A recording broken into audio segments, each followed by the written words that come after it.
Hey everyone, it's Rehema Stevens, the EDUTAINER, and hey, this is a special edition video, special edition for March Madness. I know everyone's getting all excited about college basketball this time of the year, and I'll be honest with you, this is the time of the year that I really start watching because this is when the best basketball, I believe, is played. And you may disagree, but here goes anyway. So how do you pick your champion? Who do you pick? Who are you running with? And a lot of people are choosing their particular team based upon either their alma mater or maybe that's the team in your area that you live in. But how do you really pick a champion? And so for most of you, you know, I used to play collegiate basketball and professional basketball. And so I played for probably one of the powerhouses of basketball, legendary school, UCLA. And so I think I have an idea. What is to choose the right team? Those of you who are in your brackets, fantastic. And then I know there are some of you who are in the works of completing your brackets as the NCAA tournament is starting. So check it out. These are some of the things you might want to pay attention to when you're choosing a champion. First of all, personnel is going to be so very important. Having the right people in every position, 1, 2, 3, 4, and 5. And is that talent diverse enough to deal with the diverse competition that you're going to see in the NCAA tournament? But you're going to be playing against teams that you didn't necessarily play against in your region. So can you deal with that particular style of play? Does your personnel and diversity in your personnel and so that's one thing you're going to want to look for when you're choosing a team who you think is going to be the potential next NCAA champion. And then also, what about the track record of that team?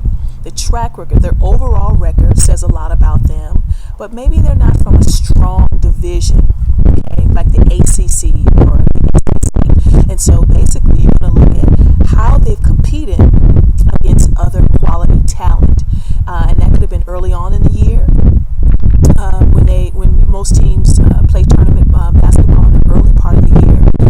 And then also within their conference. You want to look, how do they compete against the top teams and players against other top players in the country? So you're going to want to take a look at that, their track record. And then also, what is their road record? Because a lot of the time when you're playing in NCAA, you're not playing at home. You are playing away. Everyone's playing away. So what is their away record? There are a lot of teams who do extremely well at home, get out on the road, and can't seem to win a ball game. And so that's going to be really key, is their role play, because most of the teams in the NCAA tournament are playing on the road. Even if they're in their respective city, you're still playing in a gym that's foreign. Okay, so that makes a big difference. And then lastly, there's this choosing your teams for the brackets for the NCAA tournament. You just kind of got to go with your gut feeling about a particular team after you've done your due diligence on personnel and then on their track record.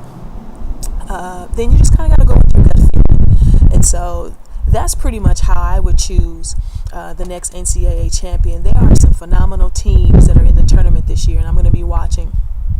And just as a side note, I just want to say that the women's tournament is going to be phenomenal as well. We know the Tennessees and we know the Connecticut's, but there are some real underdogs in this tournament that are right in the top 10 that can really pull off some upsets during the tournament.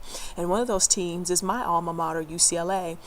They're number 9 in the nation right now and playing extremely well. Their record is great, and they finished extremely strong in the Pac-10. And Nikki Caldwell is doing a phenomenal job. So Lady Bruins, here's to you. Go get them. I'm rooting for you. And that's it. This is my March Madness segment. May the best team win. Go Bruins.